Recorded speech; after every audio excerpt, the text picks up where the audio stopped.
ജയ്ഹൂൻ നദി ഒഴുകിക്കൊണ്ടേയിരിക്കുകയാണ്. അങ്ങ് തുർക്കമെനിസ്ഥാനിൽ സ്നേഹത്തിന്റെ ഓളപ്പരപ്പുകളായി ഒഴുകുന്ന ജയ്ഹൂൻ ഇന്ന് വെറും ഒരു നദി മാത്രമല്ല. അക്ഷരങ്ങളുടെ അഗ്നിനാവുകൊണ്ട് ജയ്ഹൂൻ എന്ന തൂലികാനാമം സ്വീകരിച്ച് ഇംഗ്ലീഷിൽ രചന നടത്തി ദേശാന്തരങ്ങൾ കീഴടക്കിയ മുജീബ് റഹ്മാൻ എന്ന മലയാളിയിലൂടെ ജയ്ഹൂൻ ഒരിക്കൽ കൂടി ഒഴുകി ഒഴുകി പടരുകയാണ്.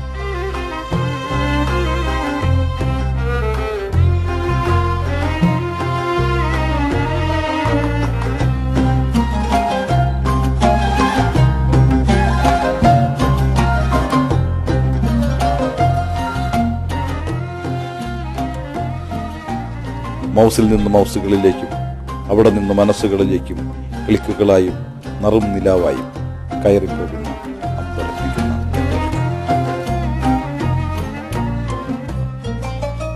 കോളേജ് പഠിക്കുന്ന കാലത്ത് ഞാൻ അല്ലാമ ഇക്ബാലിനെ ഒരുപാട് വായിച്ചിരുന്നു. അല്ലാമ ഇക്ബാൽ സ്വന്തം കവിതയെ ജയ്ഹൂൻ എന്ന നദിയോടാണ് ഉപമിച്ചിട്ടുള്ളത്. ഇത് തുർക്കമെനിസ്ഥാനുള്ള ഒരു നദിയാണ്. ആ നദിയുടെ ഒഴുകുന്ന ജലത്തോടാണ് ഇക്ബാൽ തൻ്റെ കവിതയിലെ ആശയങ്ങളെ ഉപമിച്ചിട്ടുള്ളത്. അപ്പോൾ അതിൽ നിന്ന് ഒരു ഇൻസ്പിറേഷൻ എടുത്തുകൊണ്ട് എൻ്റെ പെന്നെയും ജയ്ഹൂൻ എന്ന് വെക്കാൻ ഞാൻ അറിയാതെ തീരുമാനിക്കുകയായിരുന്നു. പിന്നീട് ഇപ്പോൾ ലോകം എന്നെ തിരിച്ചറിയുന്നത് അന്യ നാട്ടുകാരും ചിലപ്പോൾ എൻ്റെ സ്വന്തം നാട്ടുകാർ പോലും എന്നെ അറിയുന്നത് ജയ്ഹൂൻ എന്ന നാമത്തിലാണ്. കിഴക്കിന്റെ ആശയങ്ങളെ പടിഞ്ഞാറിന്റെ ഭാഷ കൊണ്ട് മിസ്റ്റിക് കവിതകളാക്കിയ ജയ്ഹൂൻ ഇന്റർനെറ്റിന്റെ അനന്ത സാധ്യതകളെ എഴുത്തിന്റെ ക്യാൻവാസാക്കി മാറ്റുകയായിരുന്നു. ഡയറി താളുകളിൽ നിന്ന് കമ്പ്യൂട്ടർ സ്ക്രീനിലേക്കുള്ള പ്രയാണം ഈ എഴുത്തുകാരനെ ലോകമാധ്യമങ്ങളുമായുള്ള അകലം കുറപ്പിക്കുകയായിരുന്നു.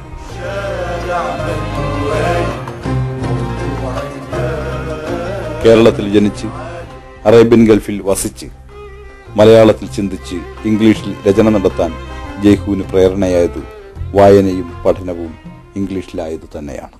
ഞാൻ എഴുതാൻ തുടങ്ങിയ കാലത്ത് അല്ലെങ്കിൽ എഴുത്തിൻ്റെ ഒരു ഇൻട്രസ്റ്റ് ഉണ്ടായിരുന്ന കാലത്ത് എഴുതിയിരുന്നത് ഡയറി കുറിപ്പുകളായിട്ടും അല്ലെങ്കിൽ സ്കൂൾ പഠിക്കുന്ന കാലത്ത് ചാർട്ടുകൾ വരച്ചുകൊണ്ട് അതിൽ നല്ല മെസ്സേജുള്ള കവിതകൾ കൊടുത്തുകൊണ്ടായിരുന്നു തുടങ്ങി വരുന്നത്.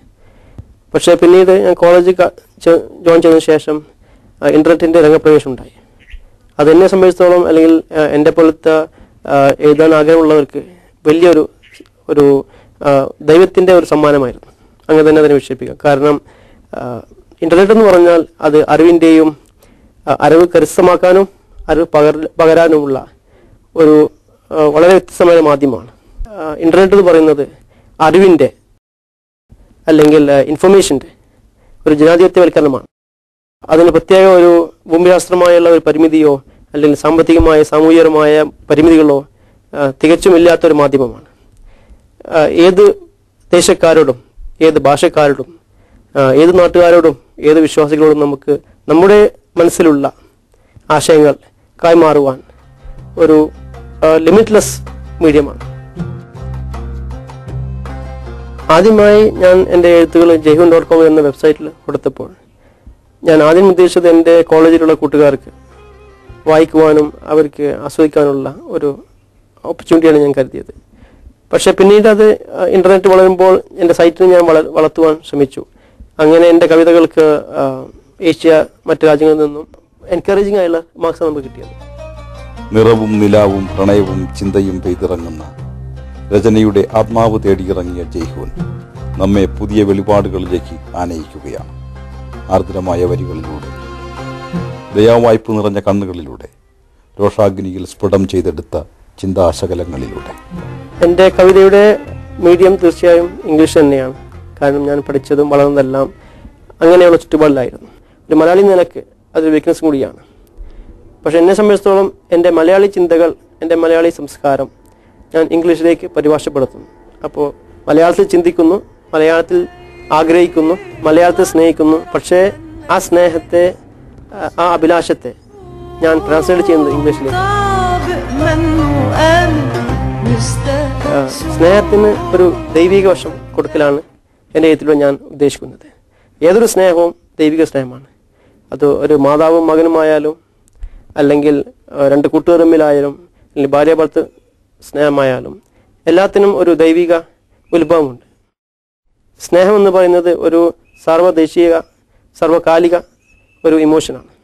അപ്പോൾ അതിനൊരു പ്രത്യേക മതത്തിൻ്റെയോ അല്ലെങ്കിൽ പ്രത്യേക ദേശത്തിൻ്റെയോ ഭാഷയുടെയോ ഒന്നും വിശേഷങ്ങളില്ലാത്ത ലോകം മുഴുവനും എല്ലാ ജീവികളിലും പരന്നു കിടക്കുന്ന ഒരു ഇമോഷനാണ് സ്നേഹം എന്ന് പറയുന്ന സംഭവം. Love is not been loose stocked, diamonds are to been case locked. നാം ഡയമണ്ട്സിനെ സൂക്ഷിക്കാറുള്ള പോലെ അത് വളരെ നല്ല ഒരു ബോക്സിൽ അല്ലെങ്കിൽ വളരെ സെക്യൂർ ആയുള്ള ഒരു ബോക്സ് നമ്മൾ വെച്ച് വളരെ സൂക്ഷിക്കും. അതുപോലെ നമ്മളെ മനസ്സിൽ എന്നും നാം സൂക്ഷിക്കേണ്ട ഒരു അനുഗ്രഹമാണ് സ്നേഹം എന്ന് പറയുന്ന. അപ്പോൾ ആ സ്നേഹത്തിന് കാവ്യരീതിയിൽ അതിലേക്ക് കൂടുതൽ വെളിച്ചം വീശുവാനാണ് ഉദ്ദേശിക്കുന്നത്.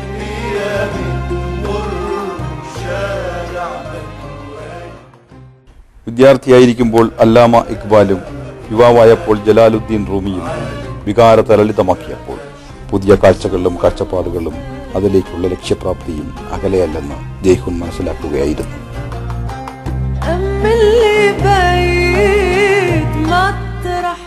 വായനകളും അവൻ്റെ പോക്കുകളും കണ്ടിട്ട് അവൻ്റെ ചോയ്സിനനുസരിച്ച് നീങ്ങാൻ വേണ്ടിയിട്ടുള്ള എല്ലാ പ്രോത്സാഹനങ്ങളും അവനക്ക് വേണ്ടി ഞാൻ ചെയ്തു കൊടുക്കുക ചെയ്തത്. അതാണ് വേണ്ടത്, രക്ഷിതാക്കൾ ചെയ്യേണ്ടത് എന്നുള്ളൊരു ബോധമാണ് എനിക്ക് തോന്നിയുള്ളത്. ജനിച്ചത് കേരളത്തിലായിരുന്നു, പക്ഷെ വളർന്നതും പഠിച്ചതെല്ലാം ഇവിടെ ഷാർജയിലായിരുന്നു. ഷാർജ ഇന്ത്യൻ സ്കൂളിൽ 12th സ്റ്റാൻഡേർഡ് വരെ പഠിച്ചു. കോമേഴ്സ് ആയിരുന്നു. അങ്ങനെ BBA ഡിഗ്രി കഴിഞ്ഞ ശേഷം ഇവിടെ ജോലി പ്രവേശിച്ചു.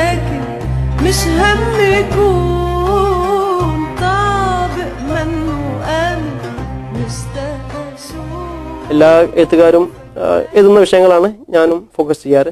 എന്നാലും ഏത് വിഷയമായാലും ഞാൻ നേരത്തെ പറഞ്ഞ ദൈവിക വശ അല്ലെങ്കിൽ ദൈവികത ഏതൊരു വിഷയത്തിലും കിടക്കുന്നു. കാരണം മനുഷ്യനും ദൈവവും തമ്മിലുള്ള ബന്ധം അഭേദമാണ്. അതൊരിക്കലും നമുക്ക് അതിനെ ഇഗ്നോർ ചെയ്യുവാൻ സാധിക്കില്ല.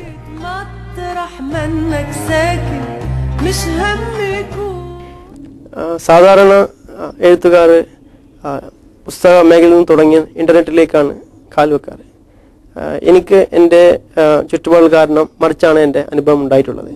ഞാൻ എഴുതി തുടങ്ങിയത് ഇന്റർനെറ്റിലാണ്, jayhun.com-ലാണ്. പിന്നെ അതിന് ഒരു പുസ്തകവും കൊടുക്കേണ്ട നമ്മളെ കൺവെൻഷണൽ ലോകത്തേക്ക്, മുഖ്യധാര ലോകത്തേക്ക് നമുക്ക് രംഗപ്രവേശനം ചെയ്യാൻ വേണ്ടി ഞാൻ പുസ്തക ലോകത്തേക്ക് കടന്നു. പക്ഷേ എന്നിരുന്നാലും എനിക്ക് കൂടുതൽ വായനക്കാരും ആസ്വാദനവും ഉള്ളത് ഇന്റർനെറ്റിലാണ്. ഒരു പുസ്തകം എഴുതുകയാണെങ്കിൽ അതിൻ്റെ സമയപരിമിതിയും പിന്നെ അത് ജനങ്ങളിലേക്ക് എത്തിക്കുവാനുള്ള ലോജിസ്റ്റിക്കലായുള്ള വിഷയങ്ങളും പിന്നെ അങ്ങനെ ഒരുപാട് പരിമിതികളുണ്ട്. ഇപ്പോൾ വായനക്കാർക്ക് ആ എഴുത്തുകാരുമായിട്ട് കമ്മ്യൂണിക്കേറ്റ് ചെയ്യണമെന്നുണ്ടെങ്കിൽ അവർക്ക് മറ്റൊരു വഴിയിലേക്ക് തരും. പക്ഷേ ഇന്റർനെറ്റിൽ കൊടുക്കുന്ന ഒരു സംഗതി നമുക്ക് അപ്പോൾ തന്നെ ആ എഴുത്തുകാരനോടുള്ള വായനക്കാരന് കമ്മ്യൂണിക്കേറ്റ് ചെയ്യണമെന്നുണ്ടെങ്കിൽ പെട്ടെന്ന് അതിൻ്റെ കമൻറ്റിലൂടെ അല്ലെങ്കിൽ ഇമെയിൽ വഴിയോ ബന്ധപ്പെടാൻ സാധിക്കും. മാത്രമല്ല നമ്മൾ കേരളത്തിൽ രചിച്ച അല്ലെങ്കിൽ ഷാർജയിൽ രചിച്ച ഒരു പുസ്തകം അതൊരു അമേരിക്കക്കാരൻ അല്ലെങ്കിൽ ഓസ്ട്രേലിയക്കാരൻ അല്ലെങ്കിൽ യൂറോപ്പുകാരൻ അതിനെ വായിക്കണം എന്നുണ്ടെങ്കിൽ കൊല്ലങ്ങളോളം എടുക്കുന്ന ഒരു പ്രയത്നമാണ്. പക്ഷേ ഇന്റർനെറ്റിലൂടെ അത് വളരെ എളുപ്പത്തിൽ സാധിക്കും. പിന്നെ സോഷ്യൽ മീഡിയ നെറ്റ്വർക്കിംഗ് ഉണ്ട്, ട്വിറ്റർ, ഫേസ്ബുക്ക് പോലത്തെ കാര്യങ്ങൾ.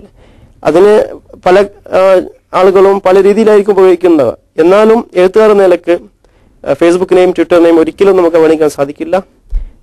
എൻ്റെ അനുഭവത്തിൽ എനിക്ക് ഏറ്റവും കൂടുതൽ സംതൃപ്തി തരുന്ന ഒരു വിഷയമാണ് ട്വിറ്ററിലൂടെയുള്ള ജനങ്ങളുമായുള്ള സമ്പർക്കം. എൻ്റെ മിക്ക ഫോളോവേഴ്സും ട്വിറ്ററിലുള്ളത് അന്യദേശക്കാരാണ്, അന്യമതസ്ഥരാണ്. അവരുമായിട്ട് അവരുടെ ആശയങ്ങൾ എനിക്ക് മനസ്സിലാക്കുവാനും എൻ്റെ എഴുത്ത് അവർക്ക് എത്തിക്കുവാനുമുള്ള ഒരു നല്ല മാധ്യമമാണ് സോഷ്യൽ മീഡിയ നെറ്റ്വർക്കിംഗ്. അനേകം പുസ്തകങ്ങളുടെ ഉടമയായ ജയ്ഹുൻ സ്വപ്നം കാണുന്നത് സ്നേഹം കൊണ്ട് തുടിക്കുന്ന ഒരു ശാന്തമായ ലോകം തന്നെയാണ്.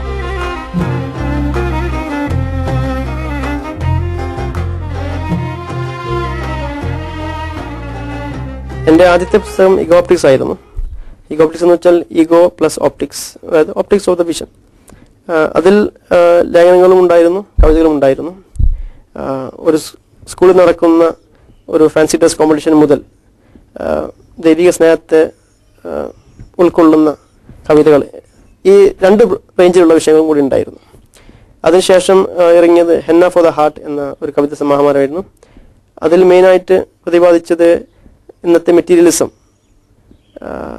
അതിനെതിരെയുള്ള എൻ്റെ വ്യക്തിപരമായുള്ള ഒരു വെല്ലുവിളിയായിരുന്നു.